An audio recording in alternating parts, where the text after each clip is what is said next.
هو الحبيب الذي ترجى شفاعته لكل هول من الأهوال مقتهم. يا رب بالمصطفى بلغ مقاصدنا واغفر لنا ما مضى يا واسع الكرم. مولاي صل وسلم دائما سرمدا على النبي وأهل البيت كلهم. حمد و ثنا کے بعد برادر اکبر مجاہد اہل سنت حضرت علامہ عبد الصمد قادری نعیمی اشرفی اطال اللہ عمرہ میرے دائیں جانب موجود حضرت علامہ مفتی شعیب صاحب قبلہ، حضرت علامہ مفتی ایوب صاحب، میرے بھائی میرے دوست حضرت علامہ فرقان قادری ترابی صاحب، اسٹیج پر موجود قہر ثنا خان،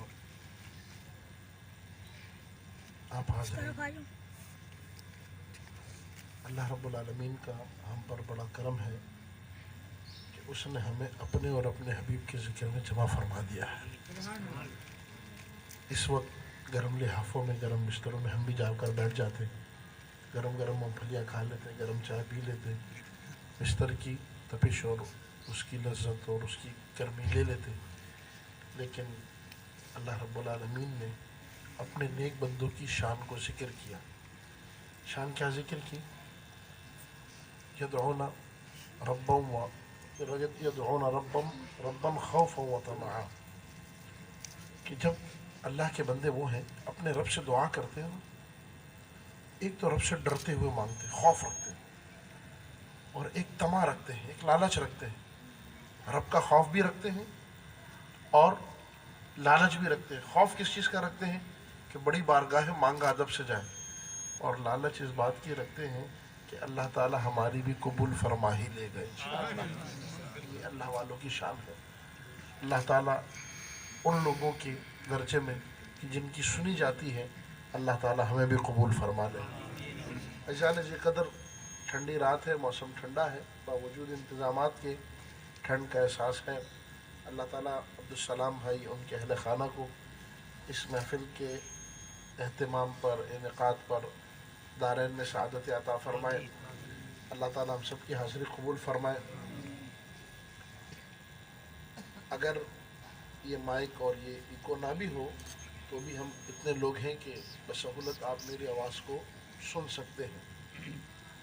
میں آپ سے تقریباً 18 سے 20 منٹ کے دوران مخاطب رہوں گا۔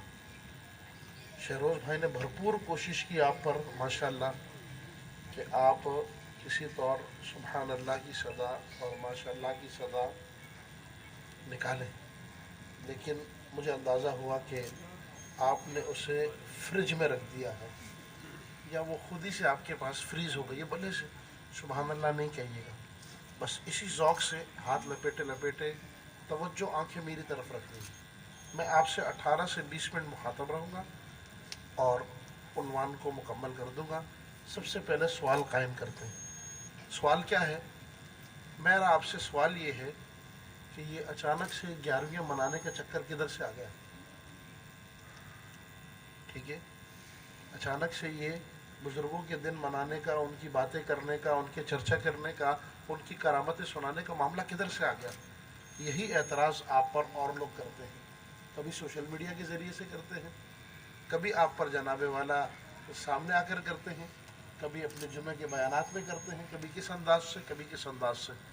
اب آپ سوچنا شروع ہو جاتے ہیں کہ 11ویں منانا کب سے شروع ہوئی؟ لگتا ہے 100 سال ہو گئے، لگتا ہے 200 سال ہو گئے، لگتا ہے 300 سال ہو گئے۔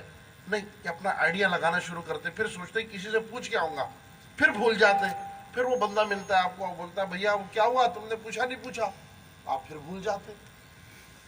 اب اگر اس وقت میں آپ سے پوچھوں کہ جس کی عمر 20 سال ہے، 5 سال ہے، 50 سال ہے، تو اس سے پوچھوں کہ کیا وہ بچپن سے 11ویں ہوتا ہوا دیکھ رہا ہے؟ تو آپ سب کیا کہیں گے؟ دیکھ رہے۔ ٹھیک ہے، میں آپ سے پوچھوں بچپن سے الحمدللہ 12ویں شریف ہوتے ہوئے دیکھ رہے ہیں؟ آپ بولیں گے دیکھ رہے ہیں۔ لیکن اگر میں آپ سے یہ پوچھوں کہ یہ سب کرتے کیوں ہیں، اس کی کوئی دلیل ہے آپ کے پاس؟ کوئی وجہ ہے؟ اب آپ خاموش ہو جائیں گے۔ اور میری یہ خواہش ہے کہ جب سنی مسلمان سے کوئی یہ بھی پوچھے نا کہ بچپن سے 11ویں کرتے ہو، تو وہ سینہ اٹھا کے کہے، بولے الحمدللہ، ایک۔ دوسرا، جب اس سے کوئی پوچھے کہ کیوں کرتے ہو، تو پھر وہ دلیل سنانے کے بعد کہے اللہ کے اس فرمان کی وجہ سے، پیارے آقا کے اس فرمان کی وجہ سے کرتے ہیں۔ یہ دلیل ہونی چاہیے۔ اب سنیے بات، وہ آیت طیبہ کا جز جو میں نے تلاوت کیا، دیکھیے سرکار غوث اعظم رضی اللہ تعالی عنہ کے زمانہ اقدس کو تقریباً 950 سال ہوئے ہیں، ٹھیک ہے۔ 470 ہجری غوث پاک کی ولادت باسعادتہ ہے، اور 540 ہجری آپ کا وصال باکمال ہے، ٹھیک ہو گیا۔ یعنی اگر آپ 1440 میں سے 500 نکال دیں، لگ بھگ 900 سال سرکار غوث اعظم کو ہو گئے۔ اب 900 سال کے بعد یہ ملت کیا ہے؟ گلشن ملت کے مسلمانوں کو یہ کیا پڑ گئی کہ جناب والا اچانک سے انہوں نے 11ویں شریف کی محفل لگ دی۔ عبدالسلام بھائی کچھ اور نہیں تھا آپ کے پاس کرنے کو؟ آپ نے کہا نہیں، بہت کچھ تھا کرنے کو، لیکن 11ویں کی محفل اس لیے رکھی کہ اس یاد سے، اس محفل سے میرا رب بھی راضی ہو جائے گا اور میرے آقا بھی راضی ہو جائیں گے انشاءاللہ۔ اب وہ وجہ کیا ہے؟ وہ وجہ کیا ہے؟ دیکھیے میں آپ کو قرآن مجید کی طرف لے جاتا ہوں، میں نے آپ کو ٹائم دے دیا، اس پر میں بات ختم کر دوں گا۔ قرآن مجید میں اللہ رب العالمین نے ایک واقعہ ذکر کیا۔ واقعہ کیا ہے؟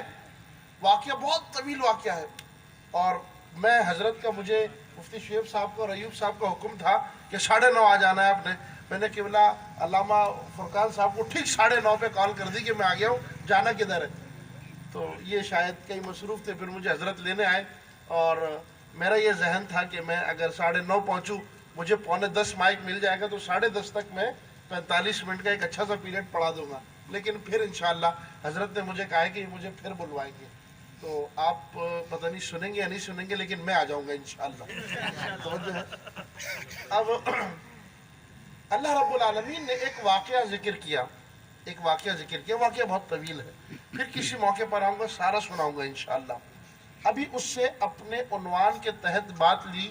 حضرت سلیمان علیہ السلام کے پاس ایک پرندہ آیا، پرندہ غائب پایا آپ نے اپنے دربار سے، اس پرندے کا نام تھا ہدہد۔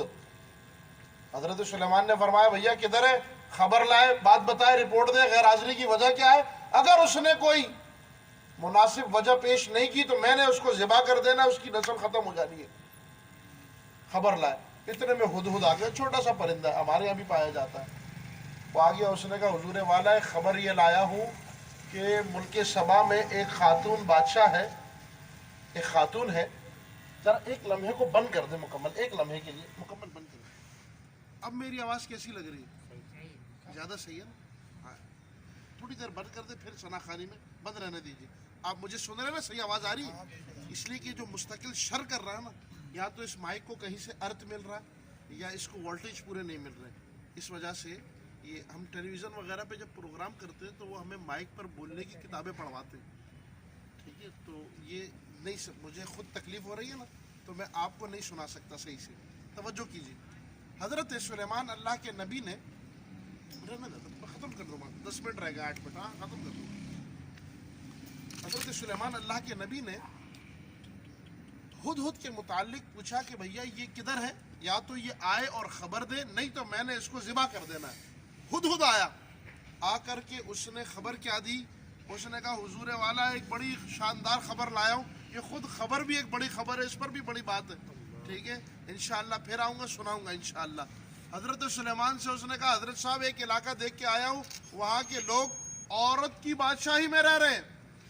ایسا لگتا ہے جیسے پاکستان دیکھ کے چلا گیا حضرت صاحب، ہاں ٹھیک ہے ہاں بھائی، ہمارے یہاں بھی عورت کی بادشاہت رہی نا اسلامی دنیا میں، پہلی خاتون تھی جس نے مسلمانوں پر حکومت کی۔ تو اس نے کہا اچھا پھر کیا ہے؟ کہ قرآن کہتا ہے اس نے، ہدہد نے بہت ساری باتوں میں ایک یہ بات بھی کی کہ وَلَهَا عَرْشٌ عَظِيمٌ، اے اللہ کے نبی میں نے دیکھا کہ اس بادشاہ کا بہت بڑا تخت تھا، بہت بڑا تخت تھا۔ آپ کی توجہ رہے، آخری چند منٹ رہ گئے، 7-8 منٹ، یہ میں نے آپ سے بیان کر کے بات ختم کر دینی ہے۔ ہم بات کر رہے ہیں اس پر کہ ہم 11ویں کیوں منا رہے ہیں، 900 سال بعد غوث پاک کی یاد کیوں آ گئی ہمیں؟ کیا ایسا کرنا شرعاً جائز بھی ہے یا جائز نہیں ہے۔ ہم بچپن سے 11ویں دیکھتے آ رہے ہیں، تو ہر مہینے 11ویں منانا، بزرگوں کی یاد میں ان کی شانوں کا ذکر کرنا، ان کی کرامتوں کا ذکر کرنا، ان کے مجاہدوں کا ذکر کرنا، آیا جائز بھی ہے یا جائز نہیں ہے؟ ہم اس عنوان کے تحت بات کر رہے ہیں۔ اب ہدہد نے جب رپورٹ دی نا، اللہ کے نبی حضرت سلیمان علیہ السلام نے فرمایا دربار لگا ہوا ہے، سامنے انسان موجود ہے، دائیں جانب جنات موجود ہیں، بائیں جانب فرشتے موجود ہیں، ان کے اوپر پرندوں نے سایہ کیا ہوا ہے، پیچھے آپ کے وزراء موجود ہیں، ساری زمین کے بادشاہ تھے اللہ کے نبی حضرت یوسف علیہ السلام۔ اب جناب والا آپ نے کیبنٹ میں بات ڈالی، بات کیا ہے کہ یہ ہدہد کہتا ہے کہ جناب وہ ایک ملک سبا ہے، آپ گوگل میپ کروائیے، حضرت سلیمان فلسطین میں ملک سبا، ابھی بھی سبا کے نام سے ہی جانا جاتا ہے، 1500 میل کا فاصلہ ہے، 2100 کلومیٹر کا۔ کراچی سے پشاور ہم بائی روڈ جاتے ہیں، 1500 کلومیٹر راستہ ہے، ٹھیک ہو گیا؟ آپ اندازہ کیجئے 2100 کلومیٹر کے فاصلے پر وہ بلقیس کا تخت اور بلقیس بادشاہ موجود ہے۔ یہاں اللہ کے نبی حضرت سلیمان اعلان کرتے کہ کون ہے جو بلقیس کا تخت میرے پاس لے کر کے آئے۔ قرآن نے اس واقعے کو پورا تفصیل سے ذکر کیا۔ حضرت سلیمان کے دربار میں جنوں کا سردار، علامہ جلال الدین سیوطی نے جنوں کے سردار کا نام بتایا زکوان، وہ موجود تھا، کھڑا ہو گیا اللہ کے نبی کا فرمان سن کے، کہنے لگا اے اللہ کے نبی میں ہوں، انا آتی کبھی قبل ان تقوم من مقامک، اللہ کے نبی آپ کا دربار صبح لگتا ہے، شام میں برخاست ہوتا ہے، میں صبح کو نکلوں گا، شام ہونے سے پہلے پہلے بلقیس کا وہ تخت لے کر آپ کے قدموں میں حاضر کر دوں گا۔ اچھا جانتے ہیں وہ تخت کتنا تھا؟ یہ والے نہیں تھے، وہ 70 ہاتھ لمبے تھے، 70 ہاتھ، 70 گز۔ ایک گز میں کتنا فٹ ہوتا ہے؟ 3 فٹ۔ ایک گز میں کتنا فٹ ہوتا ہے؟ اور پھر 70 گز میں کتنے ہوئے؟ 210۔ کتنے ہوئے؟ 210 فٹ لمبا تھا، 210 فٹ چوڑا تھا، اور 210 فٹ زمین سے اٹھا ہوا تھا۔ اس کے اوپر ایک کمرہ تھا، کمرے میں کمرہ تھا، یوں کمرہ، پھر کمرہ، پھر کمرہ، 7 کمرے تھے، اور اس 7ویں کمرے کے اندر بلقیس بیٹھا کرتی تھی۔ اور حاشیہ جمل جلالین پر حاشیہ ہے، انہوں نے لکھا ایک پایا یاقوت کا تھا، دوسرا زمرد کا تھا، تیسرا مرجان کا تھا، چوتھا سونے کا تھا، اتنا بڑا عرش۔ قرآن نے کہا وَلَهَا عَرْشٌ عَظِيمٌ، اور بہت بڑا تخت تھا اس بلقیس کا۔ اللہ کے نبی حضرت سلیمان منگوا رہے ہیں، جناب آج کے زمانے کا فیڈیکس نامی ادارہ جو امریکہ چلا رہا ہے، اگر اس کو بھی دیا جائے نا، وہ بھی جا کے 4 مہینے معائنہ کرے گا کہ اس تخت کو اٹھایا کیسے جائے، رکھا کس پہ جائے، پیک کیسے کیا جائے، کون سی پنی لگائی جائے۔ یہاں اللہ کے نبی کو آفر دے دی ہے جنوں کے سردار نے، حضور صبح نکلوں گا، شام کو لوٹ آؤں گا، اس میں جانے کا بھی سفر ہے، لے کے آنے کا بھی سفر ہے، یہ سب میں ایک دن میں کر دوں گا۔ اللہ کے نبی حضرت سلیمان نے فرمایا نہیں، تیرا ٹائم زیادہ ہے، بہت ٹائم لگائے گا، اتنے ٹائم میں نہیں، اس سے جلدی لانے والا کوئی ہے؟ جب یہ آفر دوسری آئی، ایک دربار میں کمزور نحیف سا بیچارہ دبلا پتلا سا ایک شخص کھڑا ہو گیا، اس کی تعریف قرآن نے کی، اس کی تعریف قرآن نے کی۔ میرا گفتگو کا مقصد بھی پورا ہو رہا ہے، وقت بھی پورا ہو رہا ہے، عنوان بھی پورا ہو رہا ہے۔ اس کمزور سے آدمی نے، کس کا امتی؟ حضرت سلیمان کا۔ کس کا امتی ہے؟ حضرت سلیمان۔ حضرت سلیمان زبور پڑھا کرتے تھے۔ حضرت سلیمان اپنے والد کو یعنی حضرت داؤد علیہ السلام کو جو کتاب ملی تھی زبور، اس زبور کے احکام کو آگے لے کر کے چلا کرتے تھے۔ حضرت سلیمان کے پاس ایک شخص موجود ہے جو زبور کا پڑھنے والا ہے۔ بزرگوں میرا آپ سے سوال ہے، تمام نبیوں سے جو اس کی ذات بلند ہے وہ کون ہے؟ آپ کے میرے آقا ہے۔ سب نبیوں سے کون بلند ہے؟ ہمارے نبی بلند ہے، اور سب نبیوں کی امت سے امت مصطفیٰ بلند ہے، اونچی شان والی ہے۔ اس شخص نے کہا انا آتی کا بھی، قرآن نے اس کی تعریف ذکر کی، کہا یہ وہ شخص ہے قال الذی عنده علم من الکتاب انا آتی کا بھی قبل ان یرتد الیک طرفک۔ ایک شخص کھڑا ہوا، قرآن اس کی تعریف ذکر کر رہا ہے، وہ کون ہے؟ وہ شخص ہے جس کے پاس تھوڑا سا زبور کا علم تھا۔ کتنا علم تھا؟ سارے بولے کتنا علم تھا؟ سارے بولے کتنا علم تھا؟ تھوڑا سی زبور کا جانتا تھا۔ زبور کے سپارے کا حافظ نہیں تھا، زبور کے سپارے کا عالم نہیں تھا، زبور کے سپارے کو جاننے والا نہیں تھا۔ یہ علماء بیٹھے یا من تبییز کا ہے، تبیین کا نہیں ہے، بعضیت کو ذکر کرتا ہے کہ من بعد الزبور ہوا یعلم من بعد الزبور، وہ جاننے والا تھا بعض زبور کا، نہ کہ سارے زبور کا جاننے والا تھا۔ وہ کھڑا ہو گیا، کہتا ہے کہ اے اللہ کے نبی، یہ زکوان جنوں کا سردار سارا دن لگانے کی بات کرتا ہے، میں عرض کرتا ہوں کہ آپ پلک جھپکائیں گے 2100 کلومیٹر سے تخت میں آپ کے قدموں میں رکھ دوں گا۔ یا رسول اللہ آپ غور کریں, دنیا کا کوئی تیز کوریئر لا کے دکھا دے, اس 2020 کے زمانے میں بھی کوئی ایسا ہے نہیں ہے.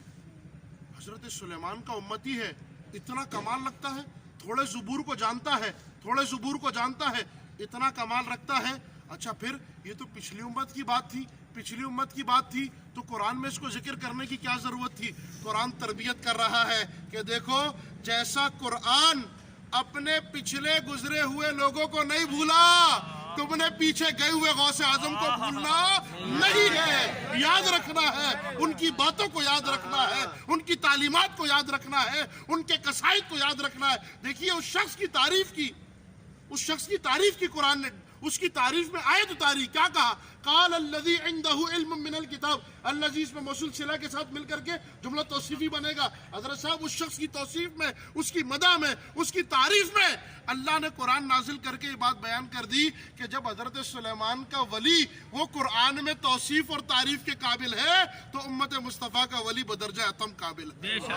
امت مصطفیٰ کا ولی بدرجہ اتم یہ حیثیت رکھتا ہے. اور پھر دیکھیے, غور کریں, غور کا مقام ہے, حضرت سلیمان سے ہمارے نبی افضل, ایسا ہی ہے, حضرت سلیمان سے ہمارے نبی افضل. میرے امام تو فرماتے سب سے اولا ہو اعلیٰ ہمارا نبی ہے. اللہ اکبر. میرے امام فرماتے ہیں کہ سب کا وقت گزر گیا, ٹھیک ہے, کیسے ذکر کیا؟ فرماتے سب چمک والے اجلوں میں چمکا کیے, سب چمک والے, بڑے بڑے نبیوں کی بڑی بڑی شانیں ہیں نا, سب اجلے ہیں, لیکن اندھ شیشوں میں چمکا ہمارا نبی. ہمارے نبی کی شان ہے. دیکھیے حضرت سلیمان سے ہمارے نبی افضل, حضرت سلیمان سے ہمارے نبی افضل, حضرت سلیمان کی امت سے امت مصطفیٰ افضل, حضرت سلیمان کی کتاب زبور سے قرآن افضل ہے. غور کرے ملت گارڈن کے سنی مسلمانوں, غور کرے, جب حضرت سلیمان کی کتاب سے یہ قرآن افضل, حضرت سلیمان سے سرکار افضل, ان کی امت سے امت مصطفیٰ افضل, جب ان کی امت کا ایک غلام تھوڑے زبور کو جان کر, تھوڑے زبور کو سمجھ کر ایک لمحے میں تخت 2100 کلومیٹر سے لے آتا ہے, تو سارے قرآن کو جاننے والے غوث اعظم کی کیا شان ہوگی؟ سارے قرآن کو سمجھنے والے غوث اعظم کا کیا مقام ہوگا؟ سارے قرآن کو سمجھ کر کے دوسروں کو سمجھانے والے غوث اعظم کا مقام کیا ہوگا؟ سنیں, غوث اعظم خود فرماتے, میرا مقام سنو, فرماتے وعبد القادر المشہور وجدی صاحب العین الکمالی. میری شان سننا چاہتے ہو؟ میری شان اتنی ہے کہ عبد القادر میرا نام ہے اور میرے نانا مصطفیٰ جان رحمت ہے. رسالت یا رسول حیدری